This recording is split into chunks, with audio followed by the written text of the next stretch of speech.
Hello and welcome everybody to another episode of Strickland. I'm your host, Shwin and Prez, in this episode 460. I am joined, as always, by my co-host Prez, that is @_Presidente on Twitter and @Presidente on Blue Sky. Prez, what's up? Not much other than we got two motherfucking all-stars. I actually didn't think it was going to happen. I was genuinely surprised. So I'm pleased. Pleased on a Friday. Yeah, I wasn't surprised. I knew Cat was going to definitely start, and I was fairly confident Brunson would get, I knew he would get the coach's vote. I had a pretty good idea he would get the media vote, and then the player vote went really strong to him. So there you go.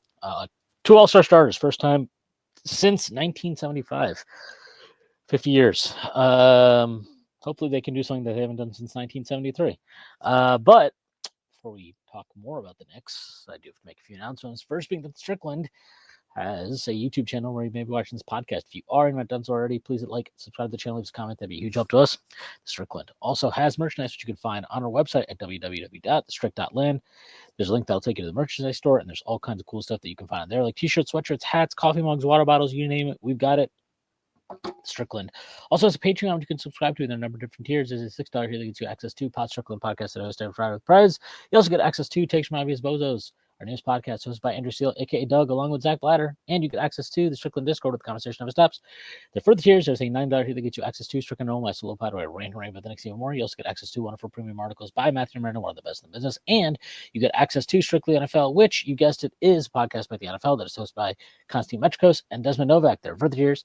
There's $15 tier, $30 tier, $50 tier, and $100 tier. There's a variety of additional benefits like listening in on pod recordings and merchandise discounts, and even potentially co-hosting a podcast alongside yours to a day, whether you choose to subscribe or not. None of this would be possible without you, and none of this would be possible without BetOnline. BetOnline is the world's most trusted betting platform and number one source for online betting. From the earliest odds to in-game live betting, BetOnline provides you with all the action and the ability to watch games as they happen. With the largest selection of odds on everything from football, NBA, NHL to entertainment and political props, head to BetOnline today to get in on the action with America's most trusted site for online wagering. BetOnline. The game starts here. All right. Well, the Knicks have won 2 in a row. They've been off now. They will be off for 3 days. They play the Kings on Saturday night. The last game was a 99-95 victory over the Nets, a depleted Nets team, to be sure. An ugly win, but a necessary win, and one that I think, I don't know, I felt much better about it than I think the box score would generally leave people feeling, and just how people felt watching it in real time. But I don't know what your thoughts were on that. So the Knicks have had a bunch of frustrating games, wins and losses of late, and they've been frustrating in a variety of ways. So I get why when we show up against a team that purportedly sucks like Brooklyn, and we're supposed to be really fucking good, and we're not stomping the fuck out of them, and we're breaking shots, why people are annoyed. But I need Knicks fans to fucking relax, just because I've been saying this all year. Like, there's number one. I'm not saying the Nets are some good team, but there's very few truly fucking terrible teams. Like, every time we play the Nets, I'm like, I don't know a third of these players, but they're playing hard as fuck. So that like goes a long way actually in 2025. Secondly, like other teams, whether it's the Pistons or whoever, like they have talented players, much more than the Nets. So like if Cade hits 8 3-pointers, sometimes really good players do that. I think the frustrations we've seen from a lot of fans are probably not about any particular game and more just about like, oh, we're supposed to be sort of kind of maybe championship contenders. Why are we going back and forth in the fourth quarter with the Brooklyn Nets? Oh my God. But like, if you kind of take a step back, like I didn't watch the game live, and it's always easier to be more chill when you know the fucking win happened. So I'll say that much. But like, I literally tracked the fourth quarter shots. I'm just gonna read them out. The Knicks' fourth quarter shots. So there was two kind of things that frustrated people about this game. One was the rebounding. or lack thereof in the third quarter, and the Knicks' shitty scoring in the fourth quarter. First shot, Macau got all the way to the rim, was about to take a layup, was in the air taking a layup with the ball, and D'Angelo Russell stripped him. So that possession resulted in almost a layup. If Macau just would have been stronger with the ball, it would have been a layup. The second possession was a early shot clock semi-transition above the break three from OG Anunoby. It's probably a little heat checky. It's not a great shot, but he was pretty open. The next play was an assisted OG Anunoby dunk. I forget who assisted him. The next play was a mucked up offense, and it ended up being a desperation mid-range jump shot by Cat. That was a bad shot. The next play after that was a horn set that kind of didn't work. Then they reset it. Then they went to the Cat Brunson pick and roll. Brunson hit a fadeaway on Cam, or took a fadeaway on Cam Johnson with about 6 on the shot clock. Ignored an open Josh Hart. This is a pretty good shot for Jalen Brunson because he's an all-star starter who traffics in that sort of shot. It wasn't like he was trying to get a grenade off with like 1 second on the clock. The next possession, Karl-Anthony Towns got to a baby hook at the rim. It went out. He rimmed out. Great shot. The next shot, Brunson got to a mid-range jumper after creating space versus the 6'4" Keon Johnson. It hit the front rim. It's a great shot. Karl-Anthony Towns got the offensive rebound, had a short floater, which was a great shot. It didn't go in. The next play was an OG Anunoby uncontested three-pointer from the corner. Great shot, didn't go in. After that, was a Brunson dump off to OG Anunoby, who was directly under the rim, went up for a dunk, got stripped. Again, great shot. Onto the fucking ball. After that, OG got his own rebound and missed the layup. Great shot. Karl-Anthony Towns post up baby hook shot after that. Finally, great shot that goes in. Then but Brunson baseline mid-range shot goes in. Brunson layup, great shot goes in. So like it was frustrating because we were missing really good shots, but like that happens in basketball sometimes. It just is what it is. Like that happens to literally the best teams of all time. Like sometimes you're just breaking and you can't buy a shot. Like it happens to the Boston Celtics. It happens to all the best offenses in the NBA. It happens to Cleveland. I'm not really worried if we're getting good shots and they're not going in. And I'm certainly not fucking worried about that in a game that we ended up winning because of the vast talent disparity. You can quibble with like plenty of stuff, right? Like make your shots, stop getting stripped, box out, and don't let Noah Clowney come in and tap the ball back like prime Tyson Chandler 3 times in a row, which he did in the third quarter. So there's like there's definitely lots of stuff we could have done better, but like if we make even like a third of those good shots in the fourth quarter, this is probably a score that's something like 110 to 95, and nobody's fucking complaining.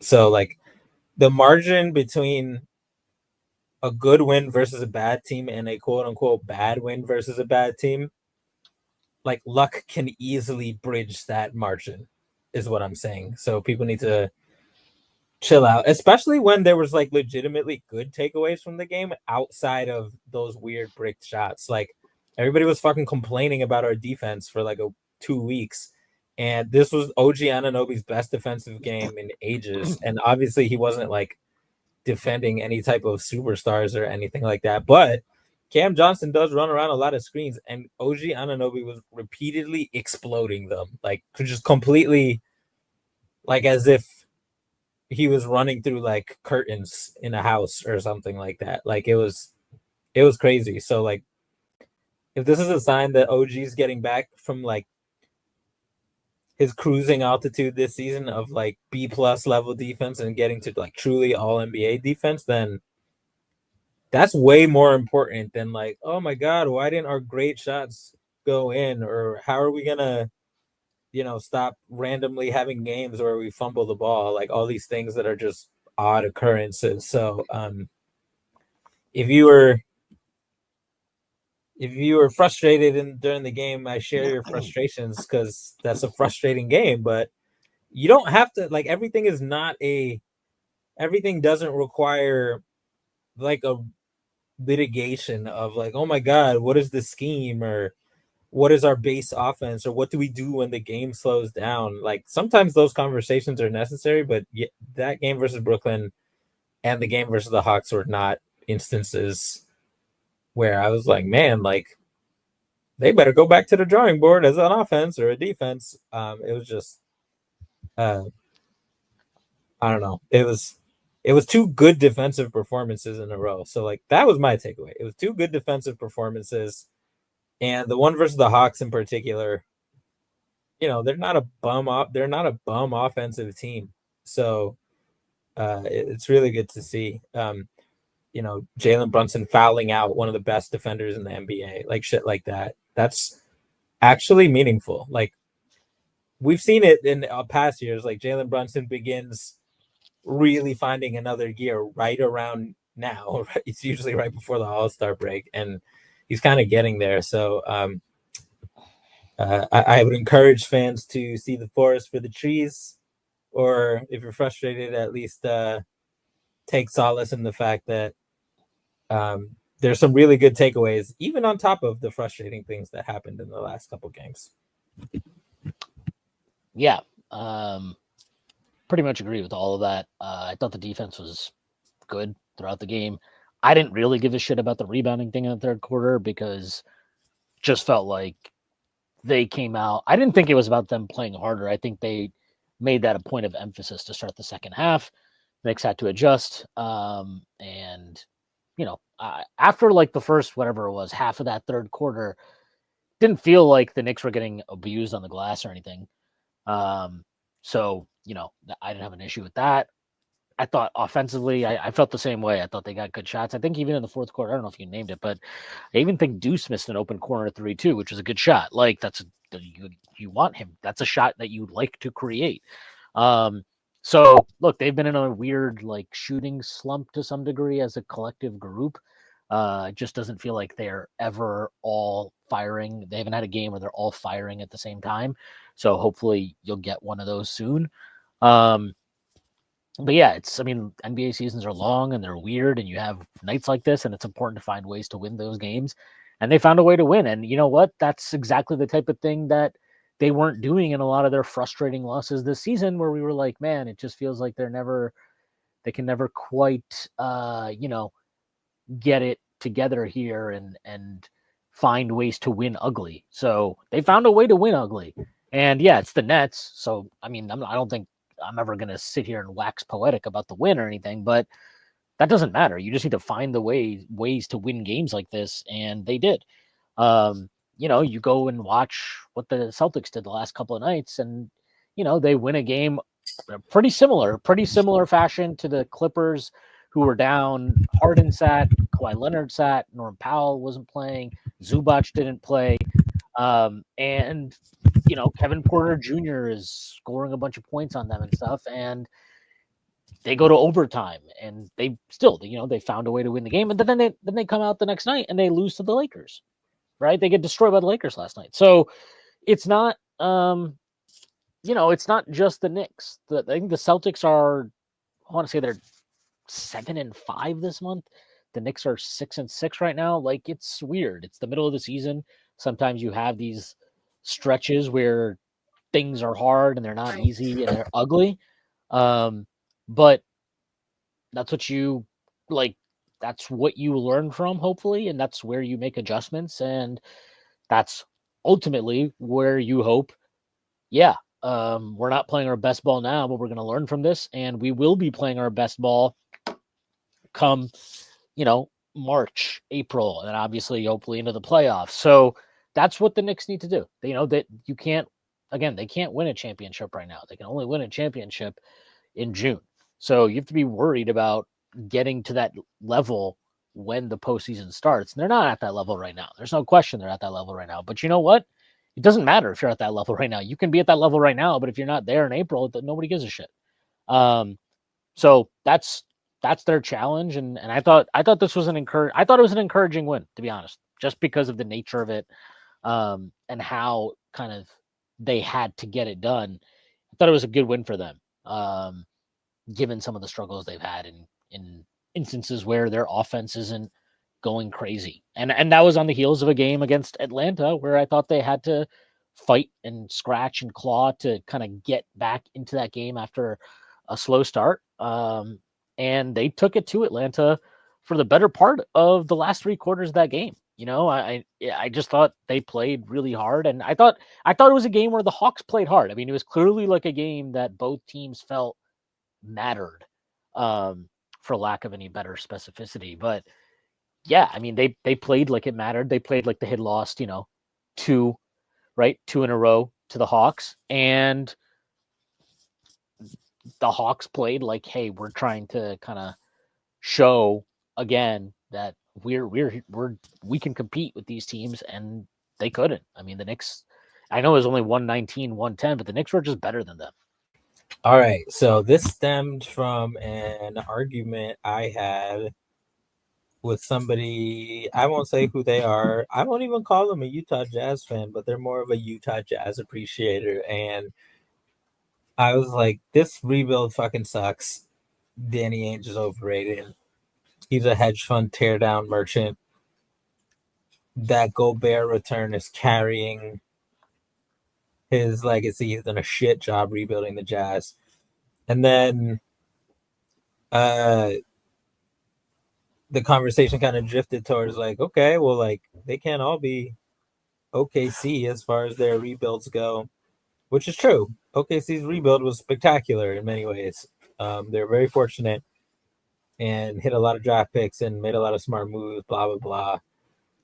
So it got me thinking of the teams that starting 3 years ago, so 2022-23 offseason, were kind of in the middle of the river rebuilding. There's different degrees of rebuilding within that, right? There's teams that were like around 500-ish, and there's teams that were truly, truly bad, like the Pistons, for example. Whereas the Thunder, for example, were 40-42. There was 1, 2, 3, 4, 5, 6, 7, 8, 9, 10, 11, 12 teams. The Bulls, Pacers, Wizards, Magic, Hornets, Pistons, Thunder, Mavs, Jazz, Blazers, Rockets, Spurs that were under 500. Of those 12, I think it's fair to say pretty much all of them were rebuilding at that point, except for the Mavs, who had just acquired Kyrie. They sucked because Kyrie didn't feel like playing basketball. So that was kind of extenuating. But what we wanted to do was a bit of ranking to see which rebuilds were actually done well, or which do we think were the worst, right? Or some of them are more straightforward. For example, I'm not gonna count this as one of the 3 teams that I'll pick, but I feel like there's not much to say about the Spurs. They kind of just futzed around, made some okay picks. Devin Vassell's fine. He got a second contract, probably a little overpaid.